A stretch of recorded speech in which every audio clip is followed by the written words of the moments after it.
Саламатсызбы? Региондо Абалким автордук программасы. Бул жолку президенттик шайлоо буга чейинкилерине караганда дагы алда канча талаштуу болуп, Кыргыз элинин активдүү катышуусу менен өтөөрү көрүнүп турат. Бул күндөр Кыргызстандын жаңы тарыхынын башталышы болуп калары талашсыз. Анткени буга чейин Кыргыз элин ар кандай саясий оюндары менен башын айлантып, бет каптарын алмаштырып, тагынып жүрүп, өздөрү жыргап, элди жарга такап келген саясий топторго каршы чоң күрөш жүрүп жатат. Бүгүн сизди алдаганга аракет кылып жаткандардын үмүтү өчүп баратат. Бүгүн тагдырдын өзү, убакыттын өзү уятсыз, намыссыз, куу түлкүдөн да ашып түшө турган ондогон, балким жүздөгөн кыргыз саясатчыларынын абийирин ачып, эки жүздүүлүгүн, бузукулугун так далилдеп көрсөтүп берүүдө. Текебаев баш болгон топтун эл алдында эң эле кадыры жок топко айланып жатканы байкалып турат. Демек, Кыргызстан бүгүн толугу менен жаңылануу мезгилин баштады деп айтууга негиз бар. Анткени буга чейин дал ушул бүгүн шагы сынып, бетиндеги маскалары чечилип жаткан саясатчылар Кыргызстандын тарыхын жасап келген. Дал ушулар Кыргызстандын жок эле дегенде акыркы 20 жылдык абалына толугу менен тиешелүү десек, аша чапкандык болбос.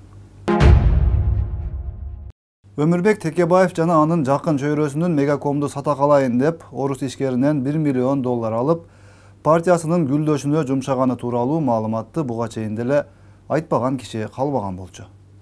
Бирок, балким буга чейин бийлик Текебаев жана ага караштуулардын колунда болгондугунанбы, айтор саясатчылардын көпчүлүгү муну ачык айтпай келишкен. Бүгүн эми чындыктын бир аз бөлүгү ачыла баштады окшойт. Алгач Садыр Жапаров Мегакомду Текебаев сатамын деп $1 миллион алганы чындык деп агынан жарылды. Бул маалыматты дээрлик бардык саясатчылар билерин да ачыктады. Айрыкча эки генерал Кулов менен Суаналиев тастыктап бере аларын айтты. Бирок бүгүн Кулов Текебаев тарапка карап турган үчүнбү, өзүн четке алып качып, Текебаев мырзаны күнөөсүздөй көрсөтүүгө аракет кылды. Андан айырмаланып генерал Суаналиев маалыматты негиздеди. Бул $1 миллион алган Маевскийден. Алганы анык. Муну бардык саясий элита билет. Депутаттар бардыгы билет. Керек болсо мына Кулов дагы билет. Кулов калп десе мына Өмүрбек Суаналиев тастыктап берет. Мен да тастыктап беремин. Мегакомду эки топ сата турган болгон. Бирөө Текебаевдин группасы болчу, бирөө башка группа болчу. Текебаевдин группасы Маевскийге сатам деп сүйлөшүп, алдын ала $1 миллион алып, ошол 2010 жылдагы шайлоого жумшаган. Андан кийин шайлоодон өтүп келгенден кийин бул сатмактагы Мегакомду калган акчасын чөнтөк кызыкчылыгын алмак. 10-15 миллион чөнтөк кызыкчылыгын алмак. Ошол мезгилде Мегакомду чырылдап жүрүп мен сактап калганмын. Жогорку кеңештин архивин көтөрсөңүздөр турат ошол видеолор. Анан Модин келген Куловко. Куловко келип туруп, ушу Маевскийге чогуу биз Текебаевга $1 миллион суммасында акча бергенбиз, ошону аперчи көмөктөшчү деп суранган Куловдон. Анан Куловдон чыккандан кийин мага келген. Анан мен баарын сурап алгам да, эменич баарын. Кандай болгон деп баардын. Бирок анда Текебаев Атамбаев менен эме болчу да, шерик болчу. Жок, бийликте болчу. Ошентип, демек Мегакомго байланыштуу Текебаевтерге коюлуп жаткан айыптоо туура, чындык экени тастыктала баштаганын көрүп турабыз. Мындан улам, демек 2010 жылдагы июнь окуялары, мародерчулук, банк ячейкаларынын тонолушу сыяктуу кылмыштарга да Текебаев жана анын тобундагы убактылуу өкмөттүн тиешеси бар экени дагы толугу менен чындык болушу мүмкүн экен да. Болгону буга чейин бийлик булардын колунда болгон үчүн гана булардын эч бири ал кандуу күндөргө байланыштуу жоопко тартылбай келген турбайбы деген ой келет. Чындык бир четинен чыга баштаса, ушул темпте кетчү болсо, бийликке буларга караштуу эмес адам келип, адилеттүүлүк орносо, демек 2010 жылдагы окуяларга дагы толугу менен күнөөлүү саясатчылар жоопко тартылат деп ишенүүгө негиз болуп турат. Антпесе булардын ыры дагы, чыры дагы бүтпөстөн Кыргыз элинин алдында жасалган иштери үчүн жооп берейин, тоого кылайын деген ой такыр эле жок сыягы. Найти на меня уголовное дело — это почти что найти крокодил реке Нарын. Найти на меня уголовное дело — это почти что находить крокодил река села Аламедин. Анан эми крокодил менен аты чыгып, орусчаны куудулдар шылдың кыла турган деңгээлде сүйлөгөнү менен иши жок эле Каныбек Иманалиев деген Текебаевдин депутаты чыгып алып, өзүн лидер сезеби, же мени ээрчиген калың элим бар деп ойлойбу билбейсин, бир туруп көл элине кайрылып, бир туруп Садыр Жапаровду билимсиз деп да көрдү. Анын кече күнү тынчтык жүрүшү деп атап алып уюштурган маршына кимдер катышканын деле көрдүк да. Баягы эле митингди кесип кылып алган барабанчылар, Конституциянын бир тамгасын окуп чыкпаганы түшүнүксүз мектеп жашындагы жаш кыздар жана эл ичинде айтылып жүргөндөй гей парадтарды уюштуруп катышып жүргөн 5-6 мүчөсү чыкканы чындыкта. Анан эми небере көрүп, келин күйөө бала күтүп калган курактагы Каныбек Иманалиев ушинтип кожоюнунун тапшырмасын аткарардан мурда бир аз ойлонуп койсо неге болбосун.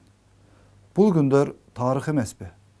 Мисалы, сиз эртең урпагыңыздын бетинде сенин атаң гейлер менен активдүү иш алып барган, кыргыз элине каршы мындай иштерди жасаган деген так калышын каалайт белеңиз. Кудай сактасын. Антип өз элиңдин баалуулуктарыңа каршы чыгып, калп эле Конституцияга каршы болмуш болуп, арам акча таап жеш үчүн көрсөң көңүлүң айлана тургандар менен бирге болуу канчалык жаман жана канчалык абийирсиздик. Ашка калып, үй жайсыз калсаң эч нерсе эмес. Мунун баары табыла турган нерселер да. Бирок биздин айрым саясатчыларыбыздын кылыктарын көрүп туруп, тобо гана дейсин киши. Июнь окуялары демекчи. Ош жана Жалал Абадта улут аралык жаңжал чыгаардан мурда эсиңизде болсо, алгач Кадыржан Батыров башында турган сепаратисттердин уюштуруусунда митингдер өткөрүлгөн. Ошол жыйындарга Кадыржан Батыров өзбек улутундагы элди топтоп, улут аралык кастыкты козута турган маанайдагы сөздөрдү айтып, чакырыктарды жасаган. Ошол учурда Жалал Абадта губернатор боло калган Бектур Асанов да Батыров менен бир трибунада туруп сүйлөп, Кадыржан Батыров сүйлөгөн сөздөр туура деген өңүттө кол чаап, башын ийкеп өзүнүн кимдер тарапта экенин көрсөткөн да. Бүгүн эми Кадыржан Батыров маалыматтарга караганда каза болуп Өзбекстанда жерге берилген. Ал киши канчалаган кызыктуу, маанилүү маалыматтарды билет эле. Бирок бүгүн Кадыржан Батыровдон алардын баарын, мисалы, убактылуу өкмөттүн аракеттери тууралуу сурап алууга мүмкүн эмес. Ал эми Бектур Асанов болсо, тилекке жараша, бүгүн деле биздин арабызда жүрөт. Демек, бул киши да аябагандай көп маалыматтарды билери талассыз. Президент боломун деп талапкерлигин коюп, анан соттолгондугуна байланыштуу кайра алынып калган Бектур Асанов эми ачкачылык жарыялаймын деп отурат. Ачкачылык жарыялашы же жарыялабашы өзүнүн чечими деңизчи, бирок июнь окуялары боюнча кайра териштирүүлөр болчу болсо, Бектур Асанов аябай маанилүү фигура катары тергөөгө керек болот эмеспи? Андыктан алдын ала өзүн саясий куугунтукка кабылып жаткан адамдай көрсөтүүгө жандалы баштабастан, ден соолугун бекемдеп, ачарчылык кылбай, тетирисинче тамактан тоюна жеп турганы туура болмок. Жакын аралыкта баары бир июнь окуялары кайра каралат деп турган чакта Бектур Асановдун ооруп калышын мисалы мен каалабайт элем. Мына ушундай шартта турганда УКМК тарабынан күн сайын жок эле дегенде 2ден киши камакка алынып, коррупциялык иштерге шектелип кармалгандардын саны күн санап көбөйүп жатканын көрүп турабыз. Криминалга каршы да катуу күрөш жүрүп, аттуу баштуу кылмыш дүйнөсүнүн алдыңкы катарындагылар четинен кармалып жатат. Камчыбек Ташиев эл алдында сөз бергендей, Кыргызстанда коррупционерлер болбойт, Кыргызстанда бандиттер болбойт деген убадасы бир четинен аткарылып жатканы сизди да кубандырса керек.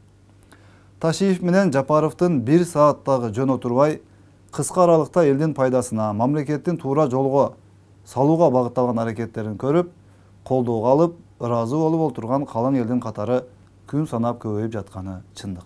Эми Садыр Жапаров президенттикке аттанып, шайлоого катышуу алдында турса, Камчыбек Ташиев мамлекетибиздин коопсуздугун жана чек ара маселелерин толугу менен өз көзөмөлүнө алды. Тилекке каршы Камчыбек Кыдыршаевичтин ден соолугу бүгүн маселе жаратып, ооруп, дарыгерлердин кароосунда турат. Калың эл ден соолук тилеп, артылган үмүттү аткара турган уулдарына өмүр тилеп жаткан учур. Демек буюрса, кандай гана кыйынчылыктар болбосун, оор сыноолор болбосун, керт башын ойлогон бир уч саясатчылардын кандай гана айла амалы болбосун, Жапаров, Ташиев башында турган элдик саясатчылар мамлекетибизди бул кыйын шарттан чыгарып кетерине ишеним артылат. Кудай колдоп, кыргыз эли колдоп турса гана болгону.